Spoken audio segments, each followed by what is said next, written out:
Good afternoon. National Assembly of Wales is now in session, and the first item this afternoon questions the First Minister. Question 1, Lynn Eagle. What discussions has the First Minister had with the UK Government regarding the impact of welfare reform on Wales? Well, Welsh Ministers have a regular contact with UK Ministers on the welfare reform agenda and the impacts for people in Wales. Welsh Government officials work closely with officials from the Department for Work and Pensions on the welfare benefit changes as they are implemented across Wales in order to protect Welsh people from them. Last week, the Court of Appeal ruled that the UK Government's bedroom tax amounted to unlawful discrimination following 2 cases, including one brought by a family from Wales with a disabled child. The UK Government now plans to take this matter to the Supreme Court, a decision that has been met with condemnation and disbelief. Will you raise this matter with the UK Government on behalf of all those affected in Wales by this spiteful policy?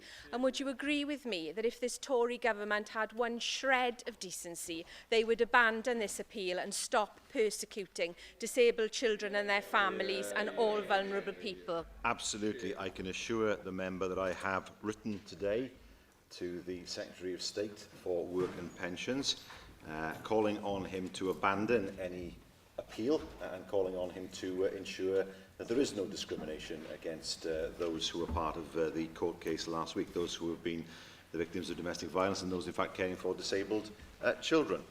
Unfortunately, the UK Government has taken the view that it wants to appeal. It has admitted discrimination against disabled children, and yet now it wants to appeal to the Supreme Court. I'm afraid it's a sign of a government that is a bad loser with no conscience. Mark Isherwood.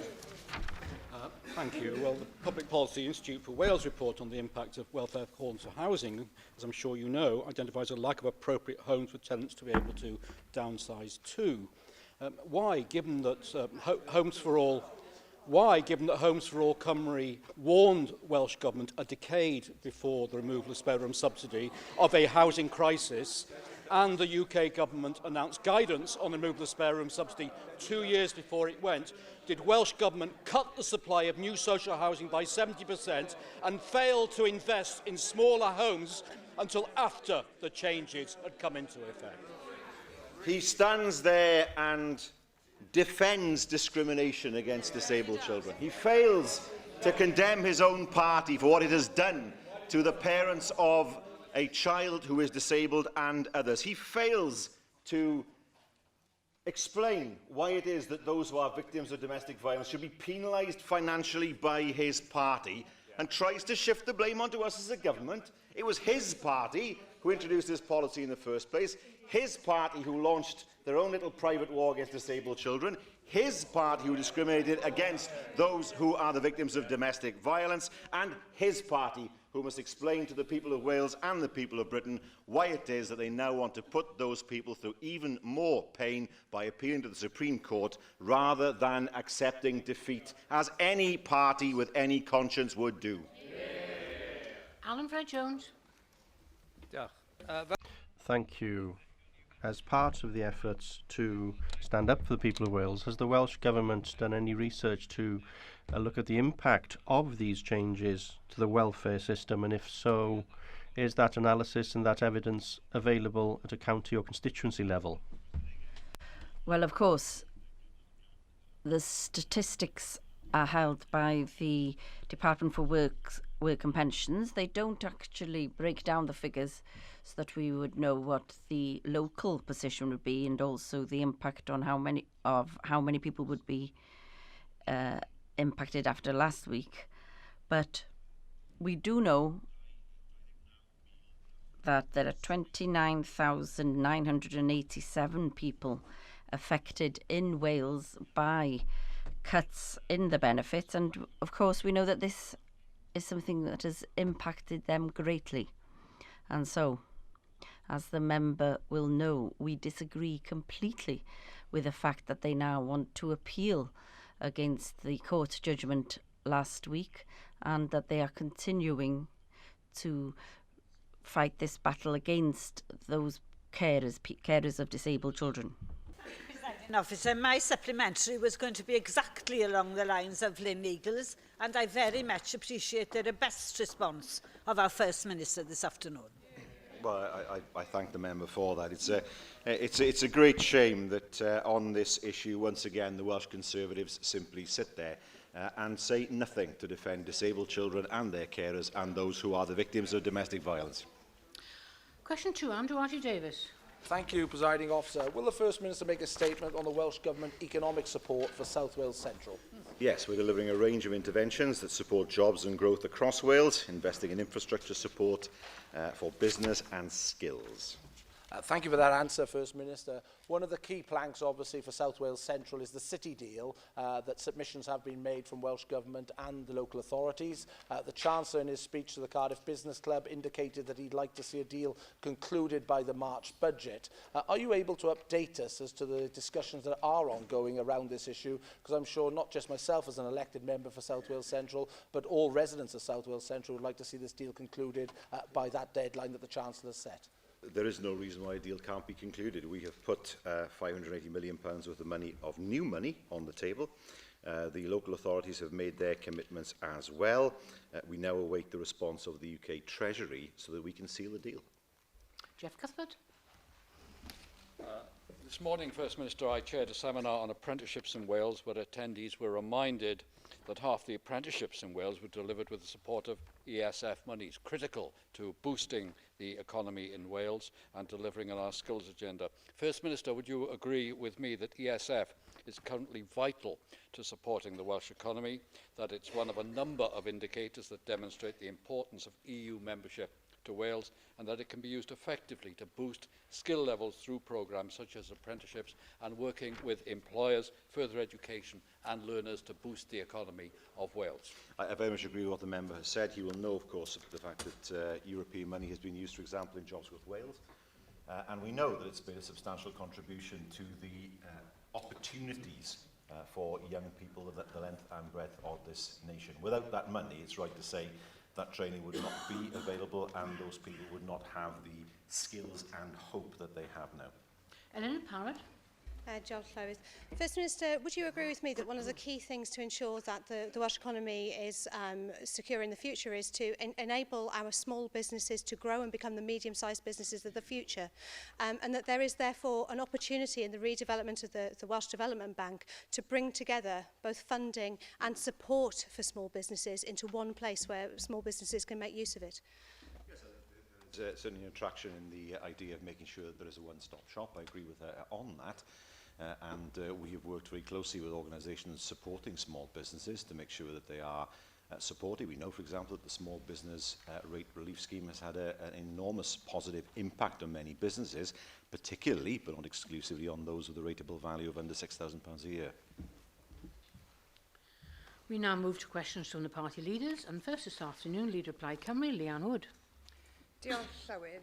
First Minister, last November I asked you about funding for child and adult mental health services. At that time I wanted assurances from you that funding for mental health services had not been cut. I received information from the health boards which shows that some health boards have cut both budgets and staff numbers between 2011-12 and 2014-15. Can you tell us, please, was this done with the approval of your government? No, as I explained to the Leader of Plaid Cymru in November, we ring-fence money for mental health. We put extra money into child and adolescent mental health as well, and we expect the local health force to use that money for the purpose intended. Well, First Minister, there have been cuts, and the mental health measure, which was passed by this Assembly, supported by both of our parties, was meant to make sure that mental health services were not easy targets for cost cutting. We know that the Audit Office back in 2011 said, when they expressed concern, and they said that the arrangements to ring-fence mental health funding have lacked clarity, cannot be easily monitored, and may not have been complied with. Are you concerned, First Minister, that you appear to be in charge of a government that doesn't know what its health boards have been doing and whether or not they have been complying with the spirit of your government's legislation? Well, we know that the health boards have been complying with the spirit of the legislation and the funding. I've spoken myself to practitioners who work in CAMS, and they have been at pains to tell me how much more money is now available to assist them. We know that demand has gone up, and their experience is that the finance is increasing, and we see that across the whole of Wales. The investment that you've announced for mental health services is about reversing the cuts that you've previously made, rather than about investing in and expanding services. First Minister, you have failed to protect mental health services, which means that children are waiting longer for treatment. And just as in the same way as that there are too many people waiting for some basic diagnostic tests, just in the same way as you've missed targets for cancer and waiting times for treatment for some very serious diseases. They're way too long. Will you now accept, First Minister, are you now prepared to admit that you've got it badly wrong on health? Well, first of all, we protected mental health spending. We increased it for child and adolescent mental health services when the demand was there. So we've made sure that is properly funded. We see diagnostic rates coming down. We see ambulance response rates improving. We see waiting times dropping. We see delayed transfers of care dropping while they're going the other way in England. No, we have ensured that health receives more money per head in Wales than is the case in England, more money by far per head on health and social services combined than in England. We see now what's happening in England with social services and the collapse of social services there, which gives me no particular pleasure to say. But we have done right by those, especially young people, who are suffering from mental health issues, and the extra funding for CALMS shows that. Now move to Leader of the Welsh Liberal Democrats, Kirsty Williams. Thank you very much, Presiding Officer. First Minister, new figures from the National House Building Council show the number of new homes registered in Wales fell last year by 2% compared to a 7% increase across the rest of the UK. Which makes you feel worse, First Minister, being outdone by Scottish nationalists or by English Tories? Well, we know that house building has increased by 20% and obviously in just about a year in Wales. So we know that house building has increased tremendously. We have Helped by Wales, which has been hugely important in terms of allowing people to buy their first homes. And of course, we are on target in terms of our house building for those who are renting in the public sector. First Minister, the number of new homes registered last year fell in Wales compared to increases, substantial increases, across the rest of the UK. Now, you know, we are used in Wales to sitting on NHS waiting lists, but could you tell me just how many thousands of Welsh people are on a waiting list for an affordable home? Well, let me tell the Leader of the Liberal Democrats that there's been a long-term positive trend in Welsh house building. 20% more houses started in 2014 to 15 than the previous year. In addition, between July and September of 2015, a total of 1,736 new homes were completed, which is a 17% increase during the same quarter of 2014. We know that Help to Buy Wales is firmly established. We know that over 6,000 new homes will have been constructed by 2021, which has been widely welcomed by house builders. So we are on track when it comes to making sure that people have a roof over their heads. Really, I guess that will be news to the 90,000 Welsh citizens who are languishing on an affordable housing waiting list. We have a housing crisis, with people in Wales now having to borrow nearly 4 times their income if they want to buy a house, and many of our citizens can never aspire to that.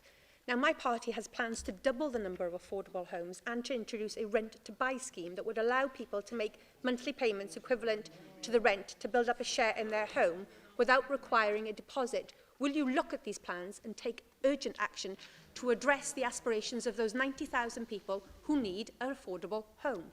Well, I mean, what the Liberal Democrats have done is they've seen that we're on target of building 10,000 homes. They've come up with a figure to double it without explaining how they would pay for it. A laudable aim, I grant that, but let's see how that could be paid for. We have Helped to Buy Wales. It's not as if nothing has been done to help those in the private sector. We have been looking at schemes of shared equity, of community land trusts, which help to reduce the cost of houses. All these models are appropriate for the future. What we have not done is to abandon the emphasis on building public housing, as England is doing, forcing people to become owner-occupiers, whether they can afford it or not, or whether they like it or not. We appreciate there needs to be a mix in the Welsh housing market, and we have seen, as I've said, a 20% increase in new home starts in 2014-15, compared, of course, with the previous year. And finally, Leader of the Opposition, Andrew Archie-Davies. Thank you, Presiding Officer. First Minister, the Anglesey Air Link is an important investment that the Welsh Government have made over many years. Considerable sums of money, about £1.5 million a year is put into that project by the Welsh Government. To say the last 7 or 8 months have been chaotic is most probably an understatement, with safety certificates being withdrawn, airlines chartered on emergency basis. I even heard yesterday how 2 7-seater planes had to be chartered to fulfil the route because there were more than 7 people going up to Anglesey on that particular day. You've made that investment. As I said, the last 7 months seem to be chaotic at best. I understand the route is out for tender. Can you update us exactly where the direction of travel is, excuse the pun, for the Welsh Government in the way you are managing this significant investment on behalf of the Welsh Government of £1.5 million? It was the airline that was running the service failed to obtain its safety certificate. As a result, the service has been taken over. There's been no disruption to passengers, and of course the service will then be re-tendered. It was a matter that was outside of our control, but steps were taken to make sure that the service wasn't disrupted, and it is a service much appreciated by many, including I know himself, because I've seen him on the plane.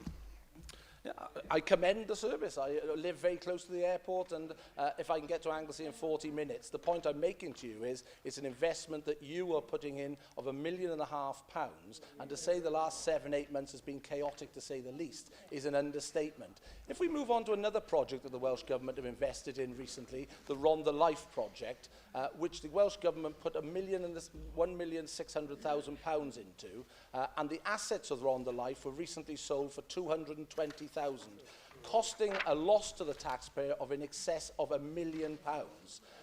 Can you indicate what level of support the Welsh Government were putting into that project that has left many people disillusioned, shall we say, over the regeneration aims of that project, because ultimately so much public money has been lost, and there's a feeling within the Rhondda that the Welsh Government turned their back on the people who put themselves on the line for this particular project?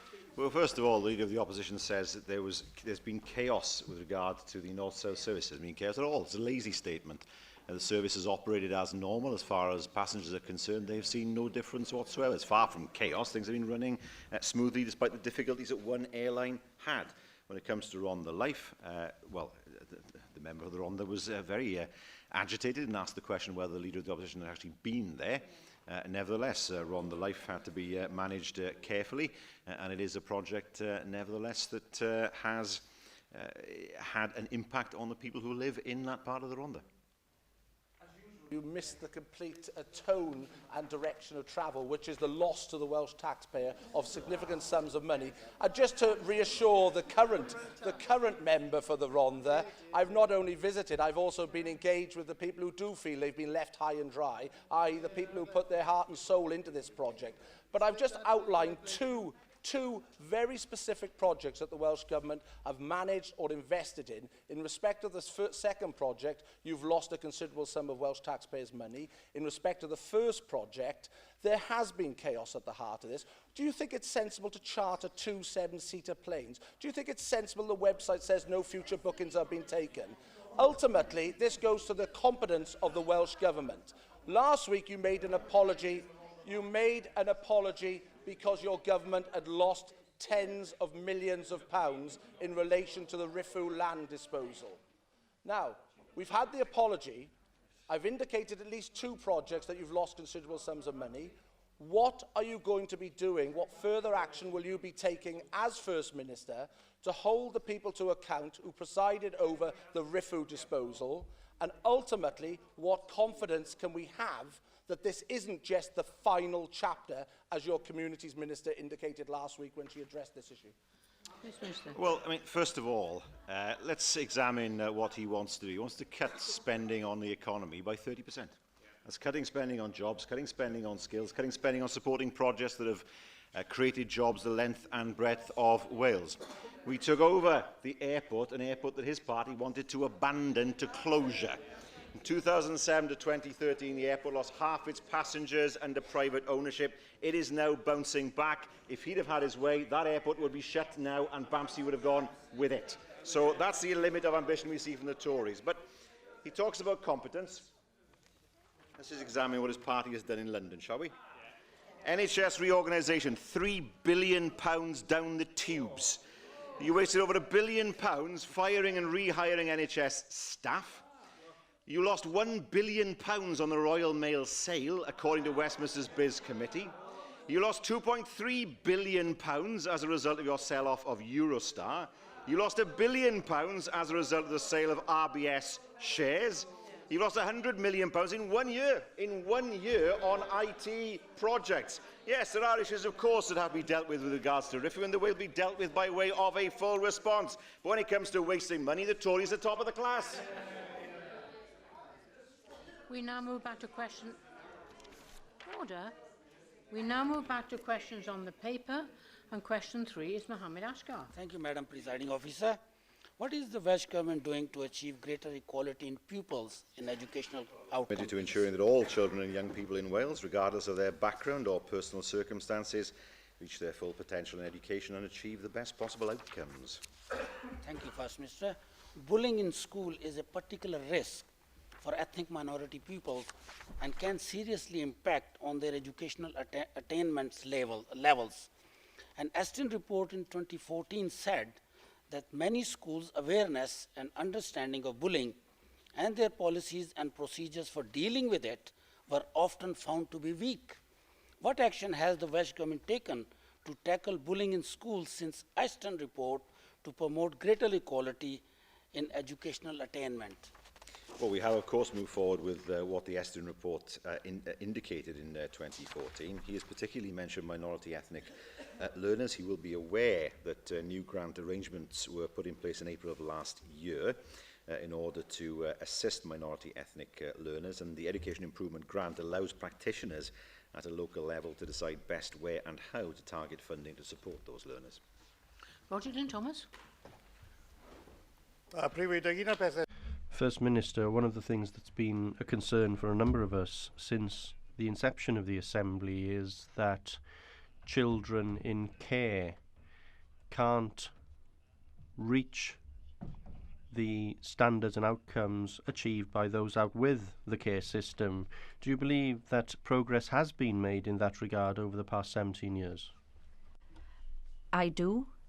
Yeah, yet there's more to be done. One of the things that I alluded to, it was back in 2011, was that there was a problem that we must ensure that the potential of looked after children should be supported. And of course we have produced a strategy on the 29th of January. It was published regarding helping looked after children and their ambitions, and to ensure that they do better at school, and this strategy will drive improvements for the future of these children. Thank you, Presiding Officer. First Minister, I'm sure you'd agree with me that the pupil deprivation grant is now starting to demonstrate that we can close the attainment gap between children from disadvantaged backgrounds and others, and you referred to last week's statement on looked after children. But one of the figures that is a cause for concern at present are the figures on the attainment of children from gypsy traveller families. Do you as a government have any intention to look at the continuing problem in terms of the attainment of those children, given that the individual grant for that group has now been combined into a broader grant for schools? Well, the improvement grant that I just alluded to, that is available for children from travelling backgrounds, and also there are resources available to support pupils from that background in the schools, and that has been available since March 2014. And so resources are available to schools, and there's funding available also to help them to succeed in the long run. Will the First Minister provide an update on the Superfast Cymru scheme? Well, £150 million has been invested to date, which includes that 500,000 homes and businesses across all parts of Wales have access to the to broadband, and we continue to lead the way on the availability of superfast broadband among the devolved nations.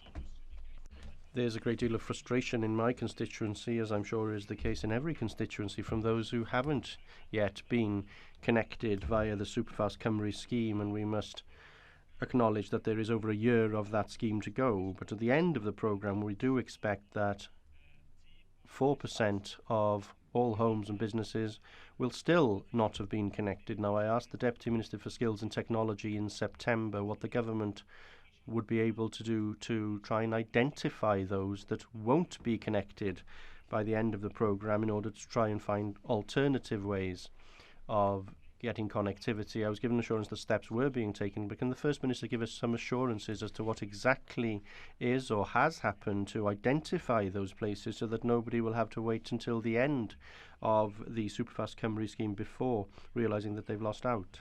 Well, for those businesses, we will have to consider other methods of supplying broadband that doesn't use the cables, the telephone cables themselves. One means would be satellite.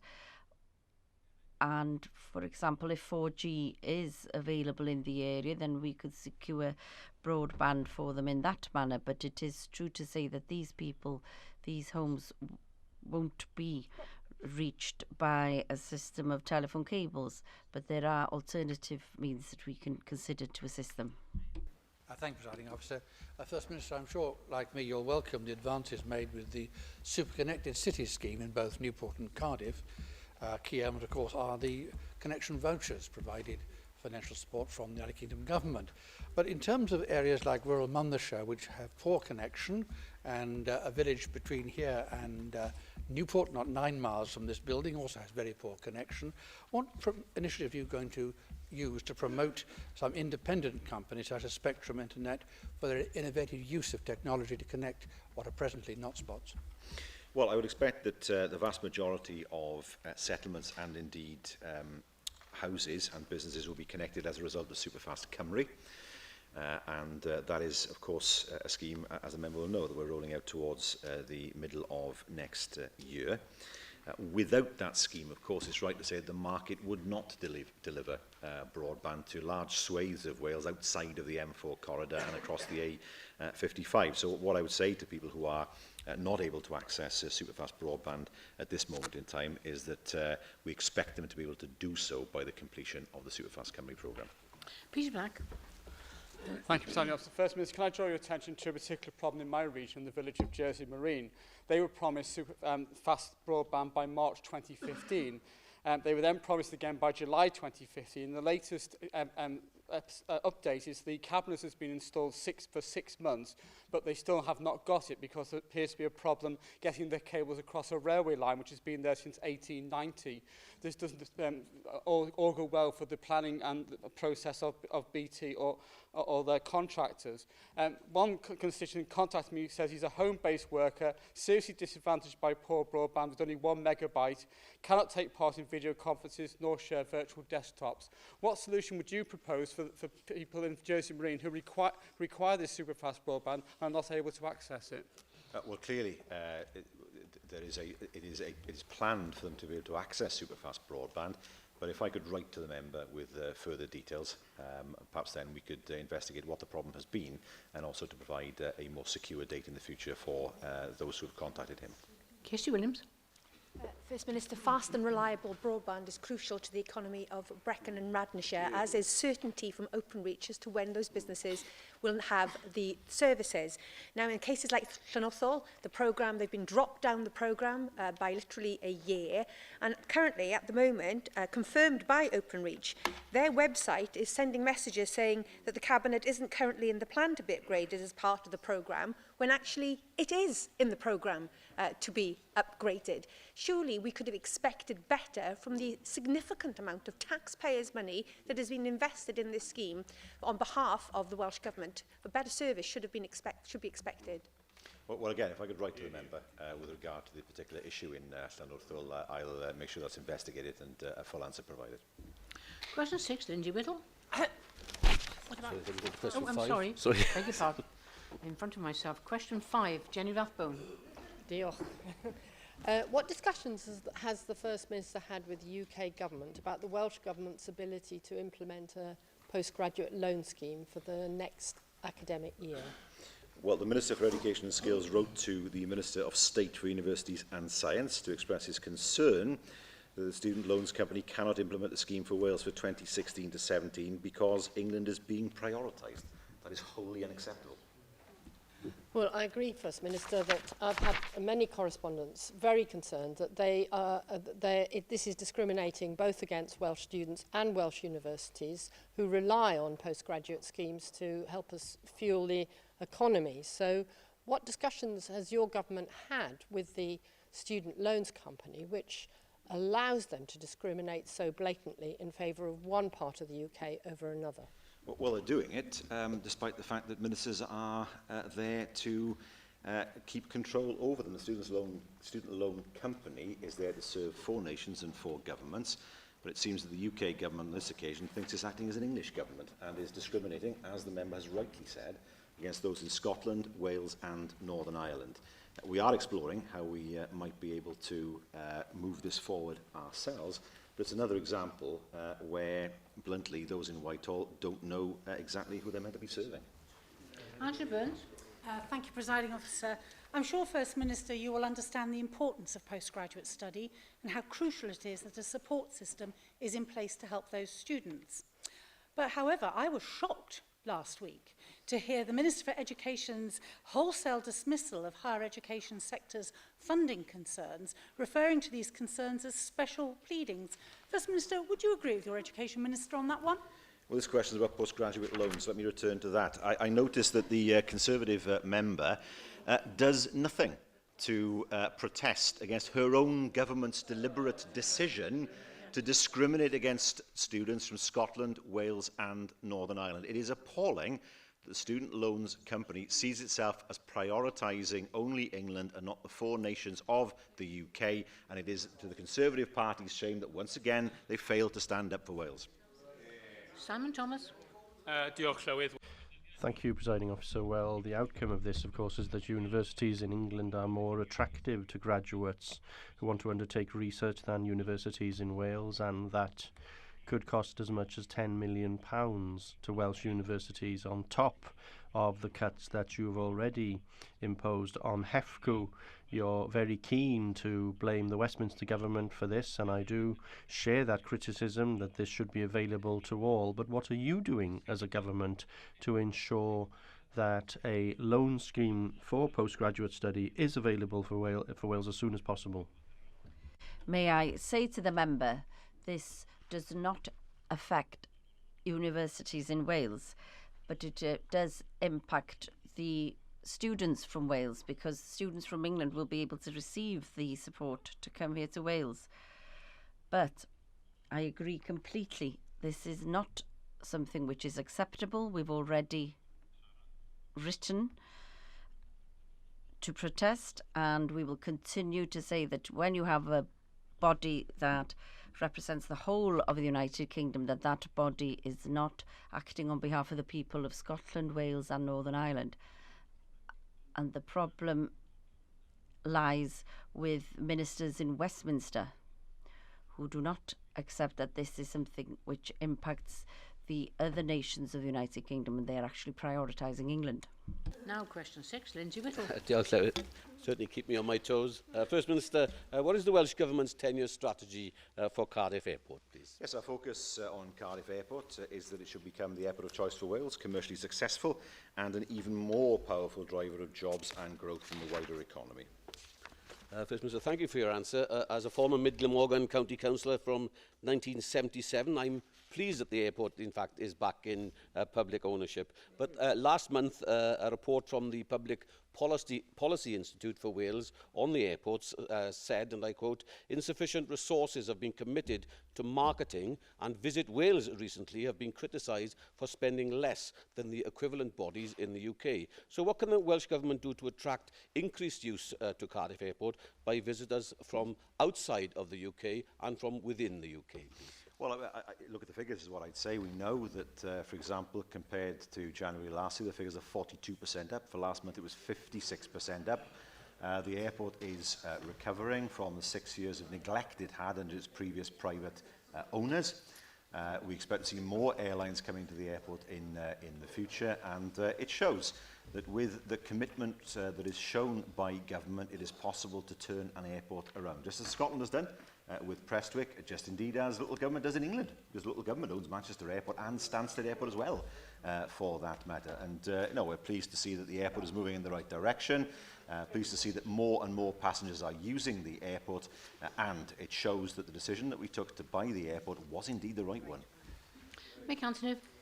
First Minister, the steps taken by the Welsh Government to take on the airport, to save the airport, has not only been a success, it's seen a massive rise in passenger numbers. But do you not agree with me that it is absolutely shameful that the Welsh Conservative Party are doing everything they can to undermine the airport, and had they been in government, do you agree with me, they would have abandoned the airport, and by now the airport would be shut? Yeah. And if that was the consequence, how many jobs would the Tories have thrown away because of their failure to stand up for a Welsh economic lever and institution? They would have thrown away 1,700 jobs. That's what they would have done. Because as I've said to them before, when we spoke, oh, it hurts, I know, and you like to cry out a lot. But the reality of the situation is this. The company that owned the airport, in a meeting with me, said quite frankly to me that they expected the airport to decline and close. They were not interested in selling it to another private buyer. They were interested in selling it to us as a government. They were not interested in working with us on route development. They made that clear. We took the airport over, we saved those jobs, the airport is growing, there are more people using the airport. The Welsh Conservatives would have seen that runway turn to grass. The airport closed, British Airways maintenance closed, all because of a narrow ideological problem that they had with public ownership. We take the view that the airport's an economic driver. We're seeing more passengers, more people employed there, and it is right that that airport is in public ownership and prospering, not the disaster it would have been if the Tories had been in charge. William Graham. Thank you, Presiding Officer. I quote from the Auditor General's report, First Minister, the Welsh Government did not prepare a formal benefits rationalisation plan as part of its business case for purchasing the airport. Can this be one of the reasons why you managed to pay twice the market value? And could you go on to identify how these potential benefits from the acquisition and manage them after purchase to ensure that they will be delivered? £472 million is the contribution to the economy. It's odd, isn't it? Because when the airport was bought, one Conservative member, Mohammed Askar, welcomed it. Welcomed it on Twitter. And then was forced to take it down. Apparently he was being ironic. But there we are. I mean, it shows he follows orders, just like the rest of them. The reality is that the original owners wanted £200 million for the airport. £200 million. We paid £52 million after an independent valuation, and we got the airport. That's why it is prospering. It's why it's having investment put into it. It had nothing for years. The infrastructure was crumbling. There were windows cracked. There were airlines that were leaving the airport. In 2007, there were 2.1 million passengers. By 2013, 1.07 million passengers. That was the success of the company that ran the airport under private ownership. Now we're seeing huge increases in passengers because the Welsh Government ensured that the people who work there and the people who use it would not be let down. Mike Hedges. First Minister, do you agree with me that the progress made at Cardiff Airport so far has been excellent? And is it not better for Wales and the Welsh economy to have a successful airport rather than what the alternative would be, to have lots of new houses being built in Roost? Absolutely. Well, I mean, the Conservatives wouldn't care about that. As long as there's no chance of there being any element of public ownership, they'd rather have seen the airport closed, which is exactly what would have happened. A major employer in the Vale of Glamorgan that would have been lost to the people of the Vale of Glamorgan and to Wales. We know that when it comes to the Tories, they are best at destroying jobs, not at creating them. Question 7, Russell George. Will the First Minister make a statement on traffic management issues in Montgomeryshire? Yes, we are progressing a number of schemes to address different traffic management issues. For example, the A483 and A489 Newtown bypass will help immensely to alleviate traffic issues in the member's constituency. Thank you, First Minister. I do have concerns about the traffic management implications surrounding the movement of turbine components for the Tîn Gwynt and Gareth Llwyd wind farms. I'm concerned that the general travelling public, including tourists, should not be disadvantaged more than is necessary. You have mentioned the Newtown bypass, which of course is very welcome, but will not be in place during the construction of these wind farms. Therefore, can I ask you to compel officials to ensure that the movement of these turbine components are not allowed to take place during peak times in connection with the wind farms I've mentioned? Well, I can assure the member that officials are doing just that, working with the developers to ensure that the movement of large components takes place outside of peak traffic, obviously to minimise any disruption on the roads. William Powell. Diolch, Llawedd. First Minister, as you know, the Dyfi Bridge is an absolutely crucial element of traffic management in north-west Montgomeryshire, and also forms a key arterial route. And in the context of its importance, it's particularly a matter of pride for us within the Welsh Liberal Democrats that we were able to secure from the Welsh Government a firm commitment to creating a second Dyfi crossing in the next couple of years. In the context of recent problems, First Minister, that have been with flooding and damage to the existing road, will you join your colleague, the Minister for Transport, in reassuring the local community in Machynlleth and surrounding area that this project will be expedited, given the many benefits that will flow from its delivery? I can assure the member that the project will be moved forward as quickly as possible. There are many of us who are familiar with the Dyfi Bridge, the crucial connection between Powys and Gwynedd, and a crucial part of our road network. We know the bridge itself is quite low over the river. It is prone to flooding, and we are moving ahead with the project as quickly as possible. Question 8, Christine Chapman. Will the First Minister provide an update on the dualling of the A465 Heads of the Valleys Road? Yes, we've already completed the dualling of sections 1, 3 and 4. Section 2 between Gilwan and Bryn Mawr is on site. That will be completed by 2018. The final two, section 5 Dowlais to the A470 and section 6 the A470 to Hirwaun, are scheduled for completion by 2020. First Minister, I was very pleased to get that response to my letter from the Economy Minister confirming the overall dualling project being completed in 2020, and obviously this has very much been welcomed by my constituents. I do want to press you further today though about the proposed junction locations, particularly as they affect Hirwaun and access to the Cynon Valley. There was some concern at a public exhibition that the plans on display don't take account of recent property developments. What guarantees can you give that any plans will take these comments on board so that the needs of local communities are met and the dual road seamlessly connects with wider transport networks? I can give assurance to my friend the member for Cynon Valley that there will be full engagement with the public and with stakeholders throughout the design phase of the road itself. It's important that we are able to inform the design of the road as it moves forward. There will be an opportunity to comment formally on the draft statutory orders and the environmental proposals when the draft orders are published. We do anticipate that a public local inquiry will be required in spring of 2017 in front of an independent inspector. And I can confirm to her that the location and nature of the junctions along the route is a key element of the design review that's currently being undertaken. Nick Ramsey. Yeah.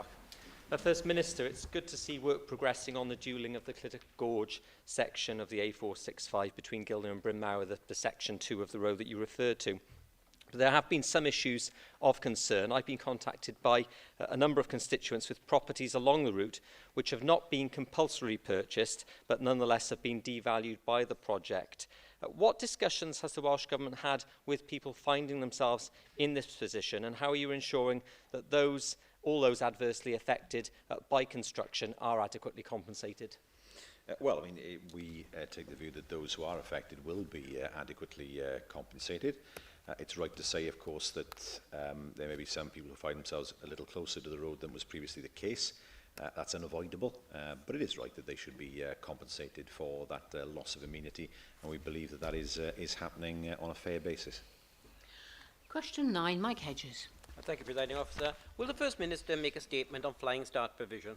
Yes, Flying Start is one of our top commitments. It improves outcomes for children and their families, and we exceeded our target to double the number of children benefiting from Flying Start a year early, supporting more than 37,000 children across Wales. Well, the success of it in Swansea was highlighted to the Education Minister last week when he visited 2 schools in my constituency, where the head teachers were very keen to point out how very helpful Flying Start was for children pre-nursery, and how the transition into nursery education was so much easier when children had gone through Flying Start. Will the First Minister commit to the continuation of Flying Start? Is that just another example of the Tories for the rich, Labour for the rest? Absolutely right. Absolutely right. I mean, we only saw that earlier on today, and with the court judgment last week, it goes to prove exactly where the Tories lie in terms of those who wish they want to support. It is socialism. Yeah, you're right. I'm quite happy to bring that out. It is looking after those who need help most is part of what we stand for as a party. If that's socialism, we all believe in that. So tough luck if the Leader of the Opposition doesn't actually believe in it. We will continue with Flying Start. As the member rightly says, it has helped many, many thousands of people, and we as a government are proud of what it's achieved. Jonathan Saunders. Thank you, Presiding Officer. And to the First Minister, Welsh Conservatives do fully support the principle of Flying Start. However, the recent Wave 1 report highlighted that the level of awareness for families, awareness to the entitlements, was very much dependent on the information provided to them by their health visitor. And clearly the relationship between a health visitor and these families is very key here. And it's very dependent on that. Where there isn't a health visitor available, many are now missing out on this scheme. How are you working as a Welsh Government to address the failings that have been highlighted in the Wave 1 report? Well, I'm glad to hear what the member said about supporting Flying Start, even though this is an area that's due for a 20% cut, according to our own party. So there we are. That is something that they will have to resolve themselves, although, as the Leader of the Opposition put it, they haven't crunched the numbers yet, which is what he said on the leaders' debate we had on the Sunday politics, and I challenged him on where his figures were coming from. There we are. Well, each local authority is able to apply a degree of flexibility within the Flying Start programme by offering support through outreach. We know that outreach enables families living outside Flying Start areas to access the support that they need, and using local knowledge and a robust assessment of priority, local authorities can ensure that those most in need receive this service. And finally, Liam Wood. Thank you for your answer then on flexibility, First Minister, because I've got a constituent in the Rhondda who has to pay £20 a week for her child to attend the local Flying Start scheme because she lives across the road from the catchment area. Now, she fears that the lack of money will force her to stop sending her daughter to that scheme, which would be a real shame because her daughter's doing very well there. What flexibility is within the scheme to allow my constituent to access a free place for her child? Well, at the moment, of course, the scheme is geographically targeted. Nevertheless, one of the issues that we will deal with over the course of the next few months is whether it should continue to be geographically targeted or targeted in another way. Those are matters, no doubt, that will come out over the course of the next few months between now and May. Thank you, First Minister. We now move to item 2, which is a business.